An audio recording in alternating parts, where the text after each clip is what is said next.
Hi, good morning, good afternoon, good evening, wherever you are. I think we have seen some of the attendees coming from Asia and other places. So really appreciate you joining this late. I hope to make it worthwhile for you to get some real information from this webinar. Really appreciate it. Thank you very much. By the way, this webinar will also be recorded and available on YouTube for you to share with your colleagues, partners, and so on. So really appreciate if you shared with other folks in the company as well. Thank you. Let's get started. So today we will talk about cloud infrastructure backup. Why infrastructure backup, particularly cloud infrastructure backup, is necessary, and how you could do it, and what's the difference between traditional data protection and the combination of data protection and the cloud infrastructure backup, why that combination is really important, and what you could do with the latest set of tools. Coming from Appranix, obviously, we'll be talking about Appranix as well as one of the things that we know in the market. So why cloud infrastructure backup? And if you peel back the layers, the reason why businesses are investing in the tools to enhance their recoveries, particularly cyber recoveries, because cyber recoveries are harder.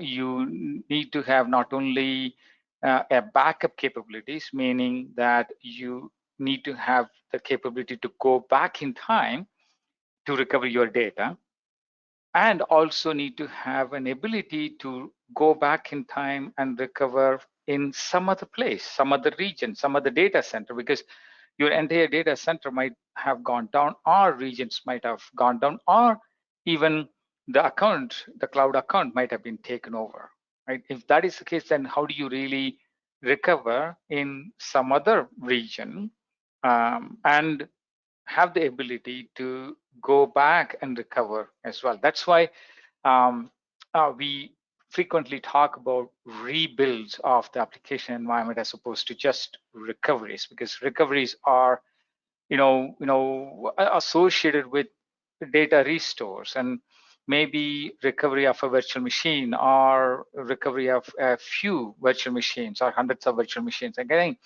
that recovery word or disaster recovery word has been associated with recovering bunch of virtual machine when it comes to the actual nuts and bolts of the system, right?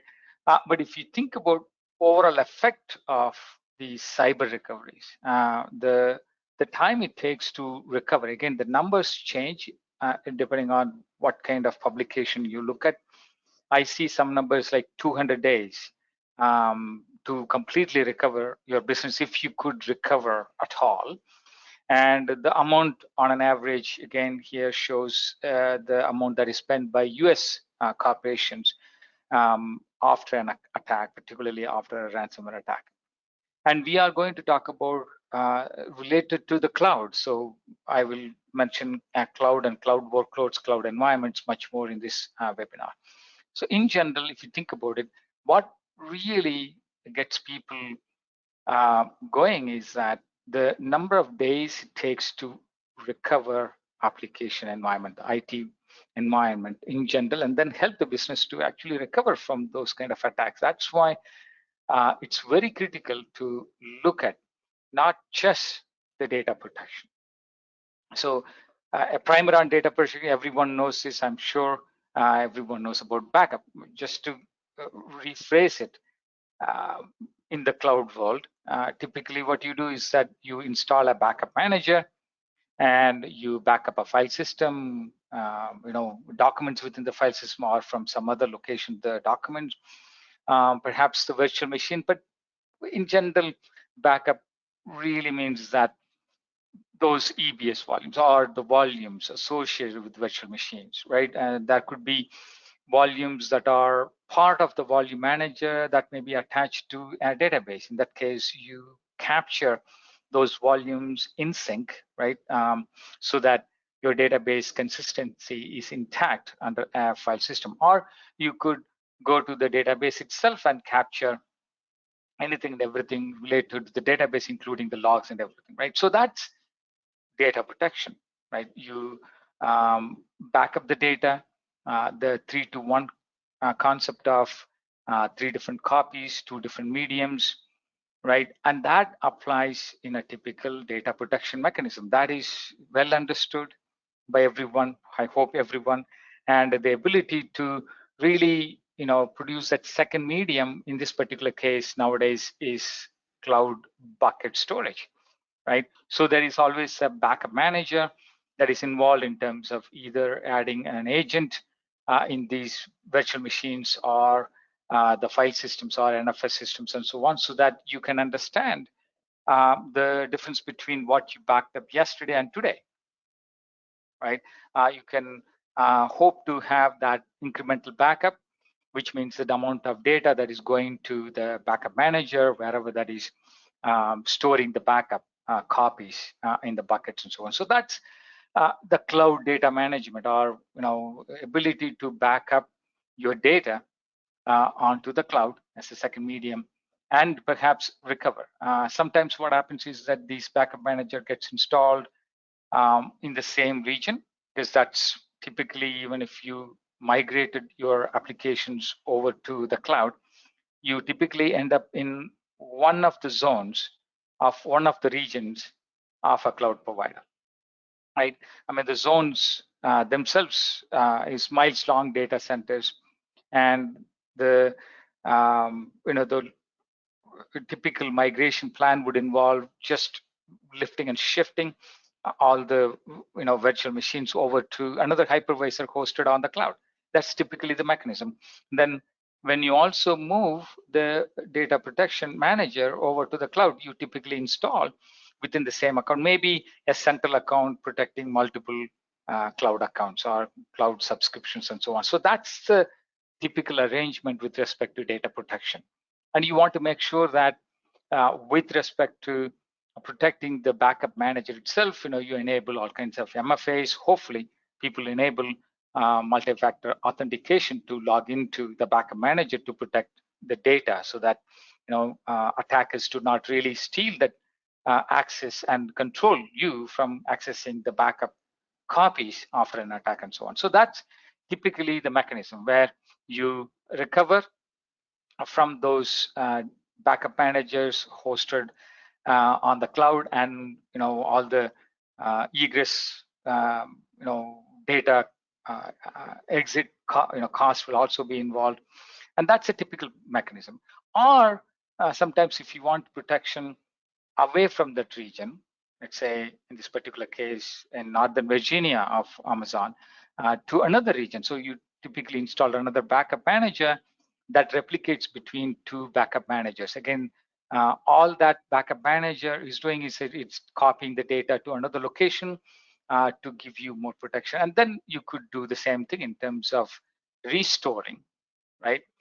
Your data, your volume in particular, or your database or logs and so on. So that's a well understood concept with respect to data protection.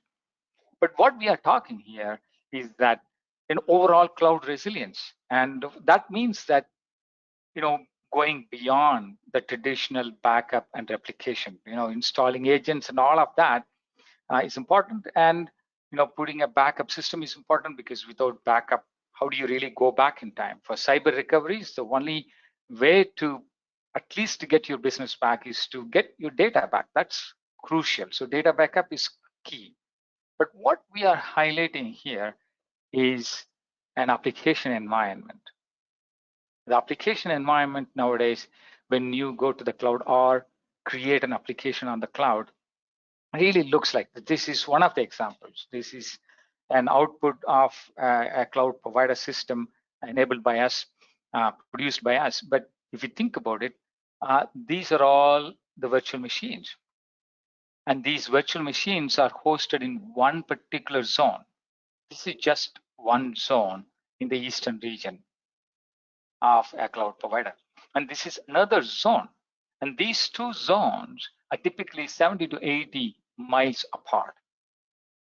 right? So if you have a backup manager installed here and a backup manager installed here, you have some kind of a DR with, between two zones. And DR, disaster recovery, in this particular context, is about recovering or restoring your data from your backup manager hosted again somewhere in the same cloud on S3 buckets.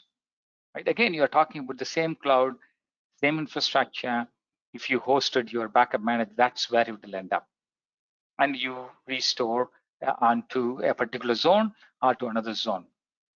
But if you really go and try to understand how your application architecture is on the cloud, similar to this or less complicated, more complicated, depending on the situation, it will be different. But this particular environment is made up of a lot of virtual machines and databases, PaaS databases, and load balancers. In fact, 146 application load balancers and number of network load balancers, and the virtual machine workloads themselves, the applications that are running on these virtual machines are also spread out. And they may be enabled with auto scaling depending on the load coming from the users. Cloud could auto scale your instances under these load balances by noticing the load balancer traffic. And all in all, this single enterprise data application, this is a data management system, is made up of multiple services. And on top of that, you have the interconnectivity between those services as well. So there is infrastructure level connection, there's an application level connection, maybe an external service connection as well. So all in all, a cloud application is made up of multiple services, multiple virtual machines interconnected with each other, PaaS services, load balancers, gateways, file systems, and so on. So that's how a typical cloud application environment really looks like nowadays. And now the question here is, how do you really back up this infrastructure? Not only backing up that infrastructure, meaning that how do you really back up the dependencies? So why is it important? Like, again, going back and talking about cyber recoveries, just restoring data is not going to be sufficient. How fast can you recover your application environment is critical. And that really gives you cloud resilience. Otherwise, you're not really protected because these environments are changing faster and faster because cloud promised agility. There was a promise of lower cost. I think people have now understood that it's not lower cost. It's all about agility, meaning the ability to release changes to your applications, the ability to change the cloud infrastructure based on the user demand. For example, developers might design a system depending on, let's say, an X number of users coming into your system. Whereas the system teams, the cloud operations teams really need to take care of system running for thousands and hundreds and thousands of users. In that case, they are going and changing the configuration of this application environment. And on top of that, cloud is programmable, meaning cloud configurations can be programmatically changed. And those changes could come from multiple DevOps pipelines because programmatically developers can embed an API call and that could change the cloud infrastructure. Or you could use some of the infrastructure as code, like Terraform and so on, and that will drive the infrastructure change, maybe in a controlled way, but still changing the infrastructure and configuration of the services, cloud services, right? So the entry points for change on the cloud particularly is too many. And that also allows external parties, right? Third parties that are not even allowed, you may not even know them because one of the data points that you might have seen in the previous is that cloud hosted systems are getting attacked more and more because of these entry points, multiple entry points and multiple probably human errors that enable these third parties to enter into the environment. It may be that they are changing the security groups in some of these configurations, because security groups are programmable, and you could just go and change the security groups. The firewalls change will allow additional entry points from some other system. And then there's so many firewall / security group configurations that you have to keep track of. And one of these attacks might simply remove or change based on what the infiltrator really is looking for. And then the security teams come in and say that, okay, probably, one of those areas where I have to really defend, and they might change the configuration as well. All in all, what's real is that these environments are changing quite a bit compared to what used to happen even in the data center. Or if you have constructed your applications completely on the cloud, the only real thing is the change. Change is constant, and changes are becoming faster and faster and faster.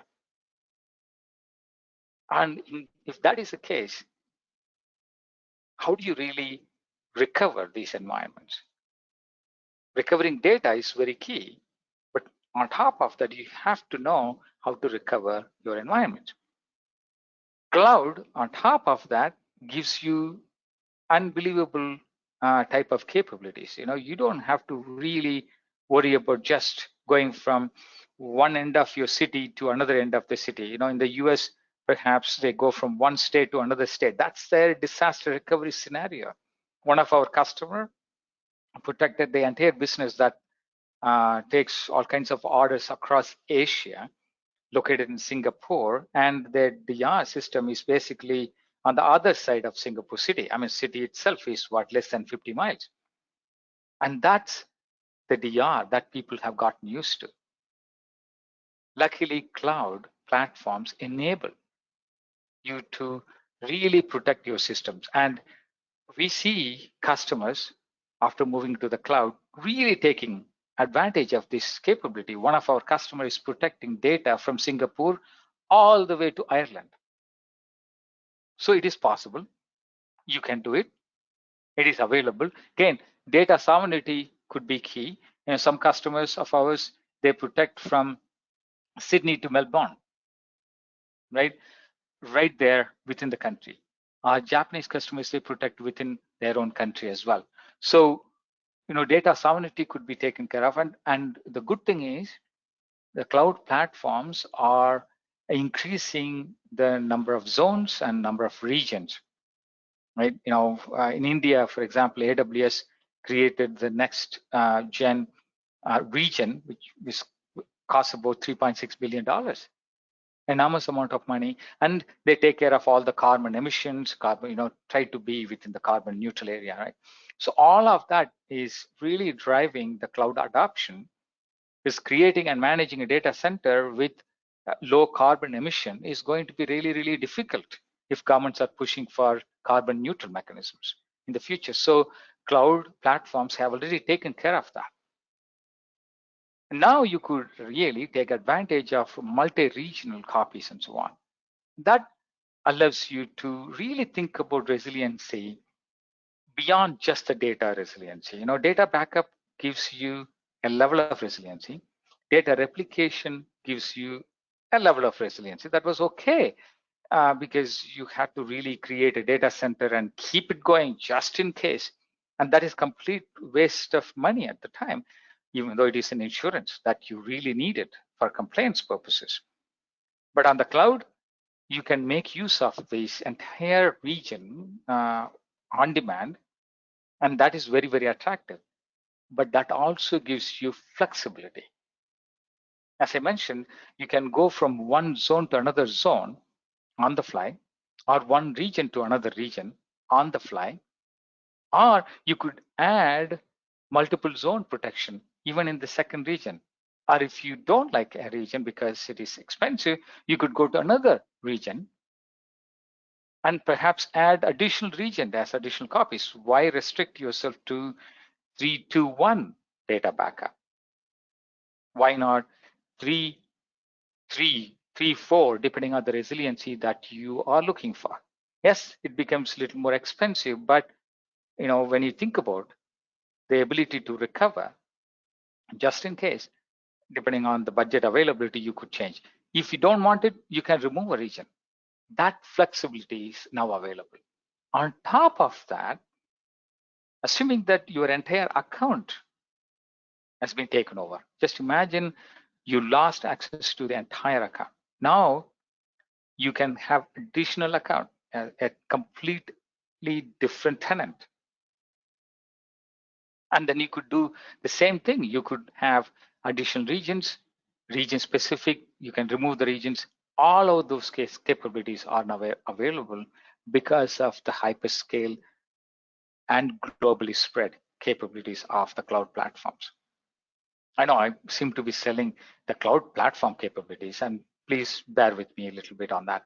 And that also enables additional capabilities. And if you are running particularly Kubernetes type of environment, very constrained, controlled environment, you could potentially go to another cloud, cross cloud. I wouldn't recommend doing the cross cloud with existing VMs based applications, because if it is possible, then you would have migrated from VMware to the cloud like with a click of a button, right? So we do not recommend, Gartner, for example, doesn't recommend that approach because it's very risky. At the end of the day, if you have to recover, you have to really be confident about those recoveries. So in case of Kubernetes, you have a self-controlled, constrained operating system that can run potentially anywhere. That's a promise of Kubernetes. If Kubernetes platforms provided by these cloud providers kind of similar to each other. Currently, they are kind of okay, but you can at least recover associated services and so on. So that's wonderful. But the key here is that coming back, how do you really come back? Let's say if it is a regular disaster in the sense that a region failure happened and I want to go from Singapore to Ireland, just like one of our customers. And if Ireland becomes your production, now how do you really come back to Singapore? Cloud makes it easier, right? And come back from another account, another tenant account, right? How do you really come back is a much bigger problem, because now it's not about utilizing the capability to go to another region, but how do you really come back? And now think about it. Just restoring data, is it sufficient or not? Because in this context, if you're looking at beyond the backup, beyond data replication, beyond even the traditional disaster recovery, the ability to isolate and rebuild your environment and application is very, very key, because that's what is really needed for cyber recoveries. You cannot hope to just restore the data from a backup manager, assuming that the backup manager is still accessible after the attack, right? You can restore the data back to your file system. You can get back your volumes, assuming that you have the virtual machines running. And you have to think about all those volumes. If you attach 2 volumes each, if you have 100 virtual machines, then you can imagine the amount of time that you take to really construct those virtual machines, understanding that the virtual machines can be restarted, or if you want to recreate those virtual machines automatically, you can script them and recreate them, but you need to know what those virtual machine configurations are. That is just about virtual machines. I will show you in the demo, what all the services that are involved to really even looking at a simple application. So restoring data gives you a level of capabilities, and you must have it. Absolutely. In fact, cloud platforms have that capability to give you the data after storing in another region quickly. And recovering a group of VMs will give you a level more capability to recover your environment and applications. That is good. I mean, good enough before all these ransomware attacks and cloud environments came along. Once upon a time, I've been in this industry long enough that Even recovering or doing a DR test took about 72 hours, right? So imagine that. Now you have to really recover quickly when everyone is screaming at you, and the orders are not happening because the business is down. Now, what Gartner is saying is you need to have the ability to rebuild, and particularly isolated recovery environments. And that's very, very key. And that's what's being told by NIST. I know in the framework it gives you, NIST framework is the federal government framework for cybersecurity, and it has 5 components, if you have seen it before. And a bunch of these components, identification, detection, and response, are all defense related, security defense related, right? You prevent the attacks from happening, not necessarily what to do after the attack, right? After the attack, the only chance is recovery. So your last defense is actually recovery component of it. So in order to recover, you not only need to have the data and data available in some other region as well, and also to be able to bring back your application. That means that if those applications fail for any reason, and ransomware attacks is one of those reasons, but it could fail for any number of reasons, you don't want to have like 10 different products for 10 different failure events and recovery capabilities, right? And misconfiguration, as an example, is causing 14% of outages as per the latest report coming from one of the prominent analyst firms. Now, cloud platforms ensure infrastructure resilience in the sense that you can use on-demand infrastructure to be able to bring back your applications. You don't have to go and install another data center on demand, or even lease a data center, or even outsource that resiliency capability to another service provider. If that's the case, you'll have to really prep them. It becomes a project because they may not have enough service. But in this case, hyperscale cloud platforms give you that capability. And that's fantastic. That's unimaginable 10 years ago, right? So take advantage of that. And we are even saying that, go to the cloud for agility, but stay there for resiliency. Because what was not possible for 10 years ago, now it's possible, right? Because you don't want your business reputation to be affected, or lost revenue. Obviously, there is a number. It changes all the time. 300K per hour. I mean, that's an average number. It could be vastly different from what you might experience for every minute of your downtime. And to fix a problem, you end up going into leverage the cloud architecture, people. And you need to have how many certifications to deal with what, right? So got to have backup, got to have data protection, data replication. These are all taken for granted. How do you do it is the question. And on top of that, do you discover your cloud infrastructure? Do you continuously discover your cloud infrastructure? Because it is changing continuously, whether you like it or not. Developers are changing, as I mentioned. Now you have to continuously back up so you can bring back the data at that particular point in time. Application consistency, the notion of application consistency has changed on the cloud. It is not about a database having consistency. That's not application consistency. Of course, you got to have it. No questions about it, but it goes beyond that level of application consistency. We are talking about distributed application consistency. And for that, you got to have recovery as code. You don't want to write the code. Even if you try to write the code at that particular point in time, how do you really do that?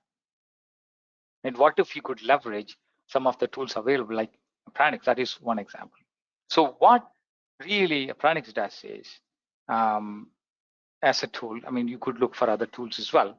The idea of distributed cloud applications and the recovery time for those applications are much longer, and it is better to rebuild sometimes to go away from your infected or affected regions. So codifying and understanding the resources, the data, and the dependencies is very key to be able to get that application consistent, distributed application consistent environment. And can you do it manually? The question will be, yes, you can.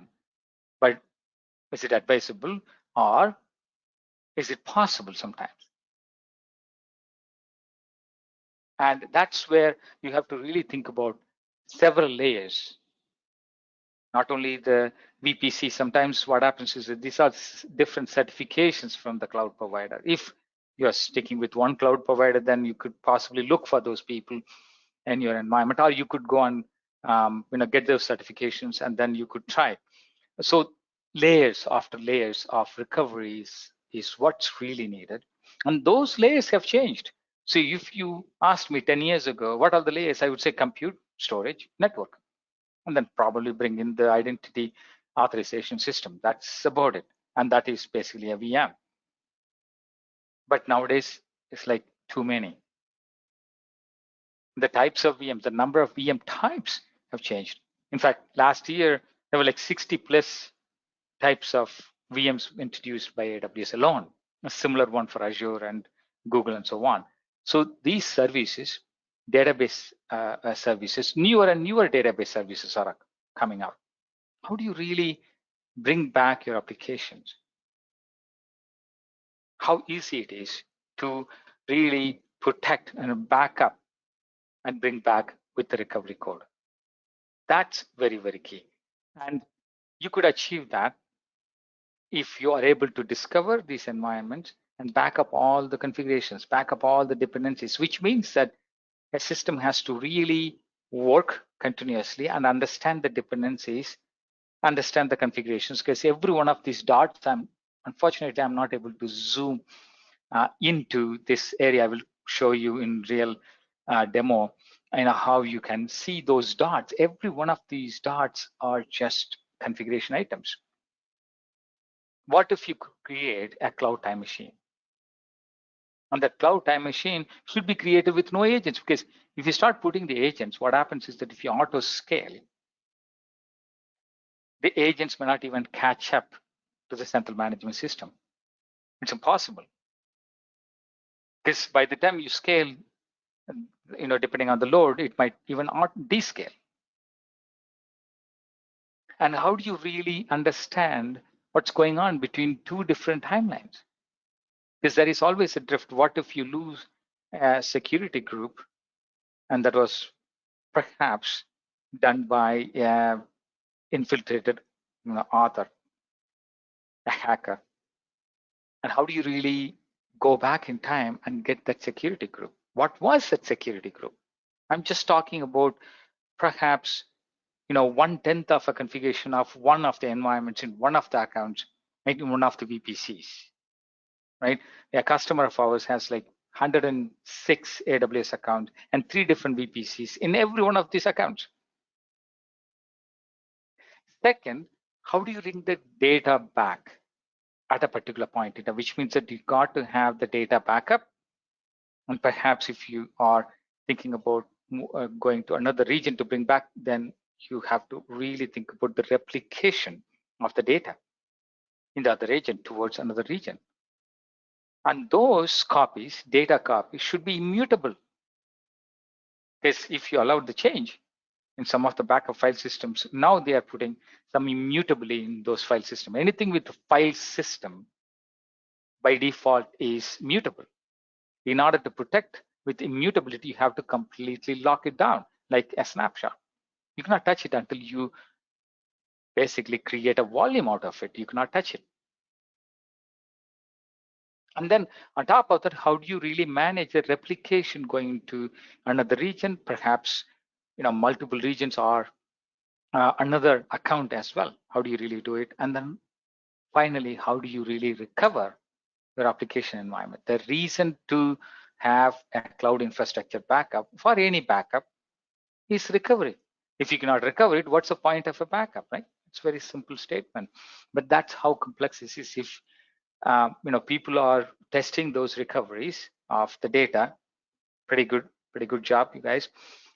But how do you really test the recovery of an application system, a distributed, interconnected application system running on the cloud while these environments are changing because cloud enabled agility? So that's the context in which we are talking about. Cloud gives you so much power. You can make use of that power, but with power perhaps comes responsibility as well. I'm perhaps quoting a quote from an author. It's that difficult to understand that agility component of the cloud and the ability to recover really, really quickly. And that gives you the ability to watch for some of the anomalies happening in your infrastructure, because now you have a continuous cloud infrastructure backup. Why not make use of that to be able to go back and check what kind of drift occurred from a golden configuration that you locked? You verified and locked it as golden copy, then compare everything else with reference to that particular golden copy. Likewise, if the golden copy is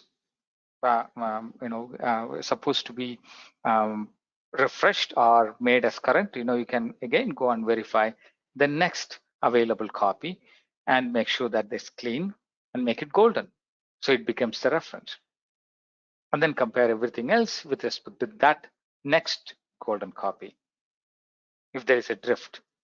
And that capability is very important. So it's not only just backing up, and you don't want to recover every time and then check. You can just peek at it and then say, perhaps there was an attack because all my security groups somehow were altered suddenly overnight. And what happened to my security groups? What was that golden configuration that I locked down a few months ago? Can I get back? And just imagine the reason to go back in time, and then ability to actually get that security group back. And that's totally fine. So, from our perspective, what we're saying, we are flexible. Even if you have a third-party backup system, it's totally fine. You can reconstruct, rebuild your application environment and bring your, backup solution at that particular point in time and just recreate that set of volumes, right, or instances and so on. So that's totally fine. Just letting you know. But overall, the ability to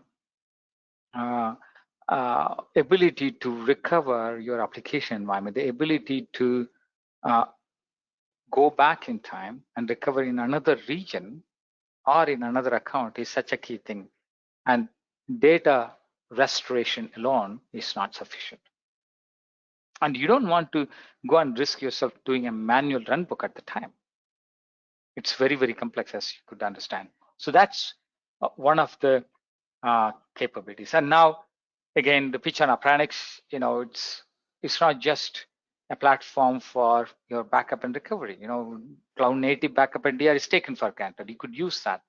You could use it for cyber recovery, or you could take a live environment clones along with your data application, distributed application copies for your other purposes, test dev purposes, chaos engineering purposes, SOC 2 testing purposes. You don't want to touch your production.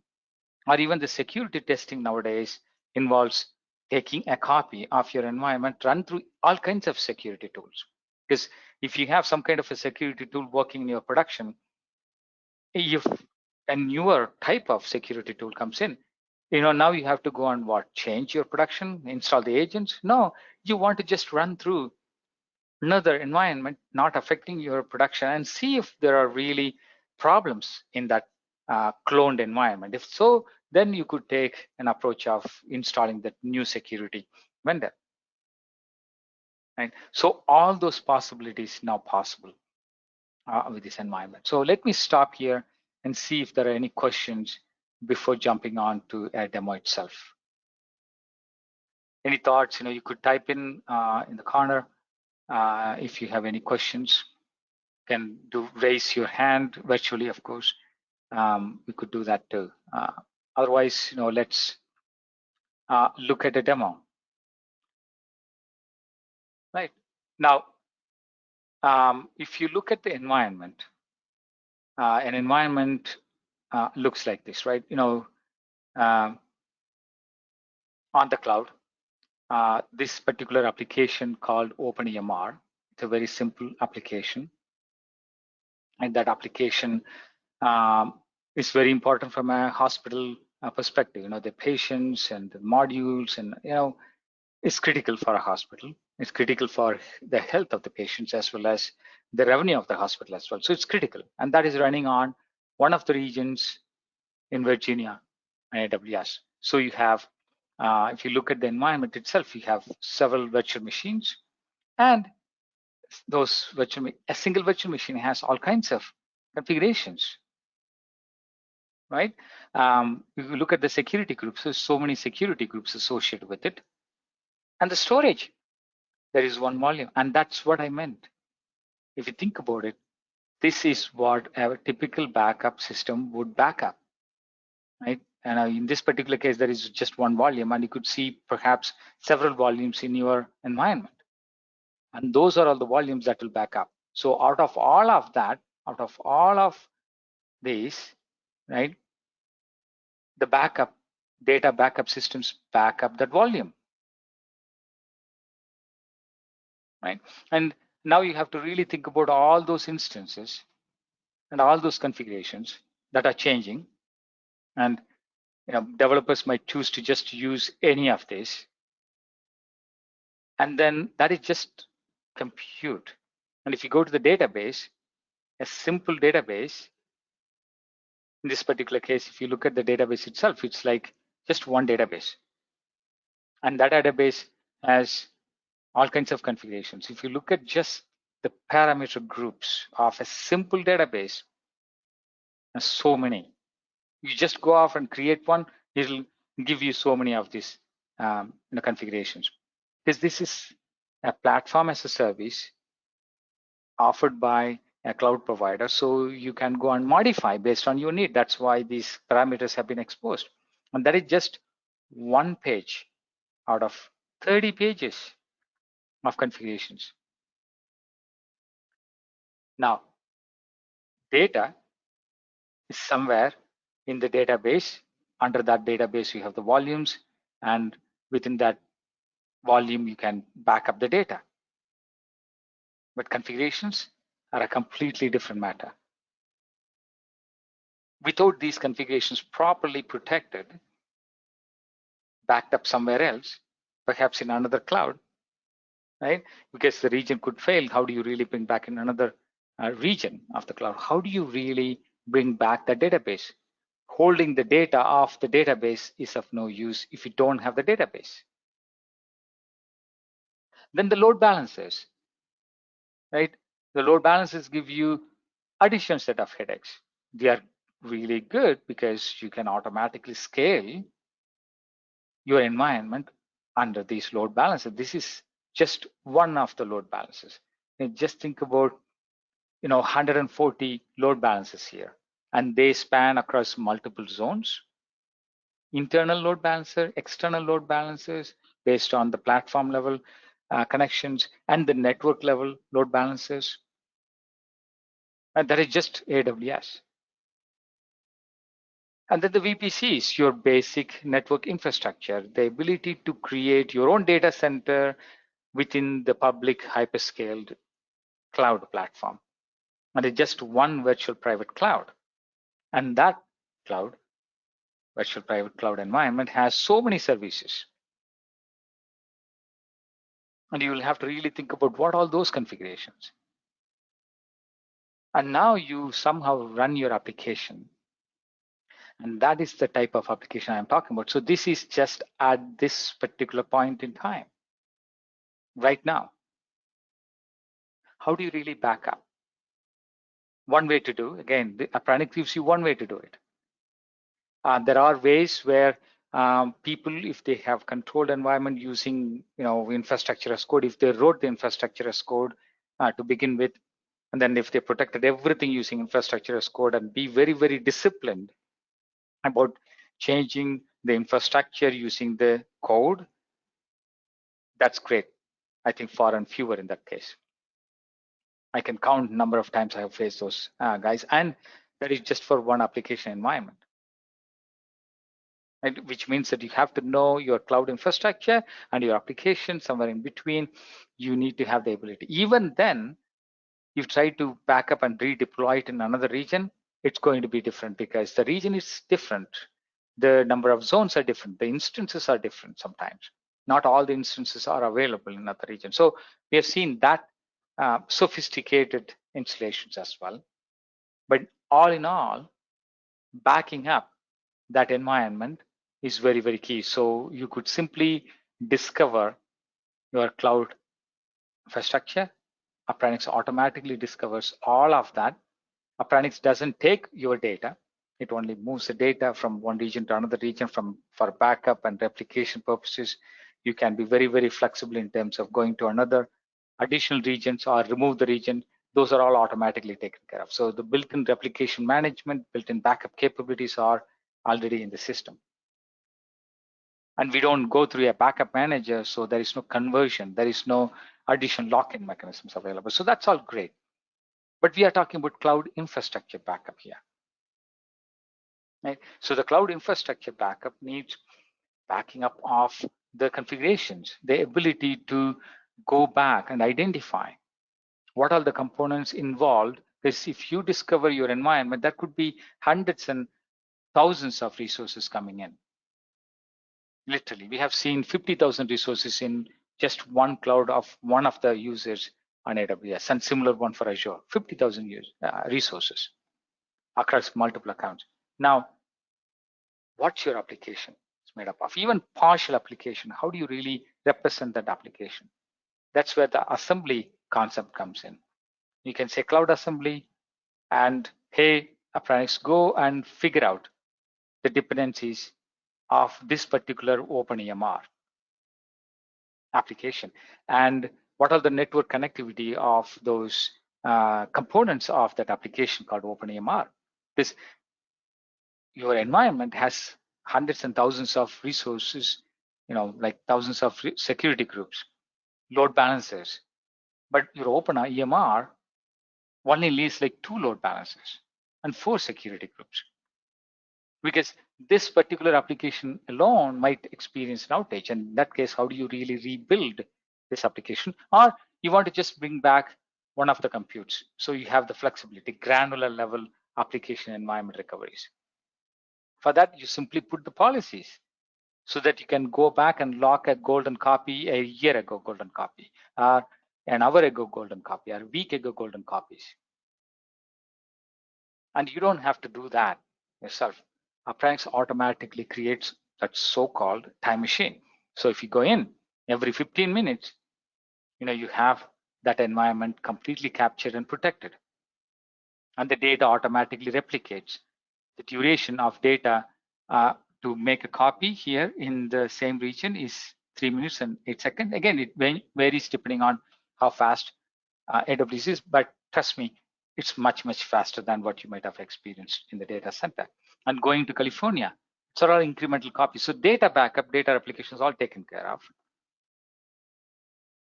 right? And now how do you really protect these resources? And on top of that, how do you really do a drift? So I have a golden copy here back in October 2022, and I want to compare yesterday's copy. If something happened, I simply look at the configuration and see what are the things that changed between that golden copy and yesterday's copy. Interestingly, so many of the subnets have changed, the compute have changed. 2 additional computes, 3 were changed, 2 were introduced, and network actually has changed. And you can see all the configurations here, but the changed ones are like this, right? You could go back and check what are the things that are changed in this one. So you can look at the changed compute alone. Looks like the DNS has changed, IP addresses have changed, and it changed from micro to medium, or the other way around. So all of that, you have a way to go back in time and check, let's say, a security group. There were like 3 additional security groups were introduced. What if those security groups were configured by a hacker to make sure that the data can be pulled out? Right? We are not replacing the security defense ones. We are giving the second opinion so that if you are responsible for the recovery, you could have additional data points so that you can talk intelligently about what really should be recovered and what can be recovered and from when you could recover it and where you can recover it. All of that. This is, when you have the data, you can have that recovery confidently, right? And that's why you need the capability. Now, ultimately, if you want to go and recover, just go and click recovery and recover button, and you can go cross region, go from one of the regions and to another region completely, right? Or you could go additional one. So let me log into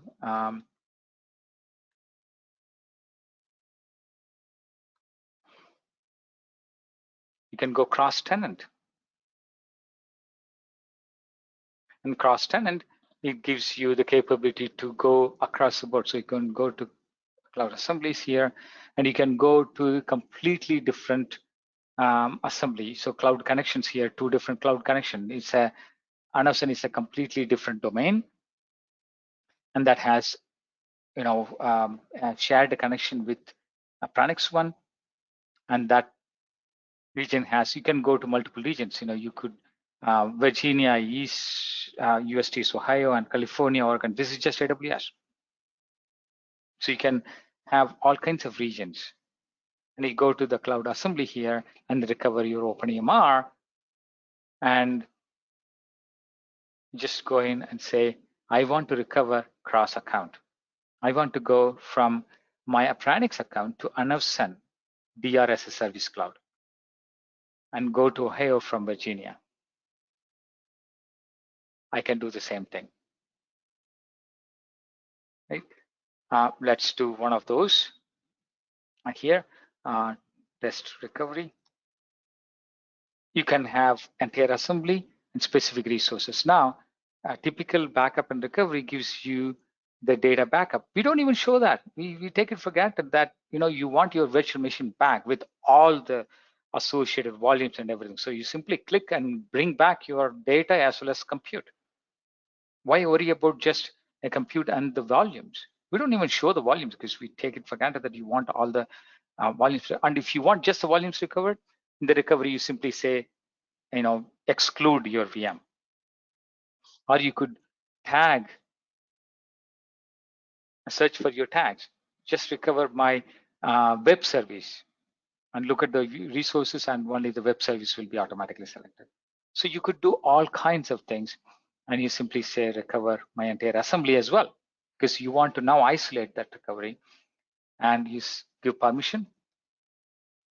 And if you are doing a test, you simply enable the test and hit the button. Because here, you don't have any resources here. Now you need to have the cloud infrastructure backup to be able to reconstruct everything for OpenEMR, right?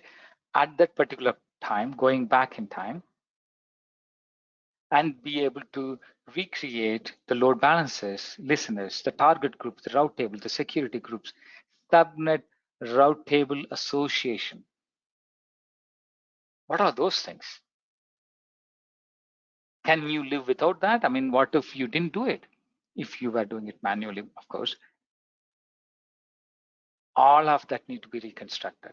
And if you look at what's happening in the backend, is that cloud infrastructure backup really helped me to recreate my entire set of resources along with the data. That is very, very key, because what's the point of recreating an environment without the data? Application is not going to run. So I need to bring the data along with my application and application dependencies and configurations. I mentioned about the dots, little dots that were there. Instances, all of those little dots are specific properties, parameters, the configuration, and the dependencies. they need to be recreated. Otherwise, a simple open EMR, which we thought is just made up a bunch of VMs, is not really a bunch of VMs. It is that. And how do you really bring back? That's why you need to have not just data backup anymore. You need to have an ability to back up your cloud infrastructure, the ability to recover your cloud infrastructure. In the future, we'll be releasing more capabilities. If it is granular recovery, why can't we recover security groups, right? Here, you could go and recover, for example, we have it on Azure. You can just go and recover your security group, specific resources, and turn on that and then say security group recovery, load balancer recovery. And that's possible because of cloud infrastructure backup. So anyway, thank you. Really appreciate the time. I don't know if you have questions or anything, but the entire session has been recorded. Would love to get your feedback after I've sent you the recorded webinar. But thank you. Really appreciate your time.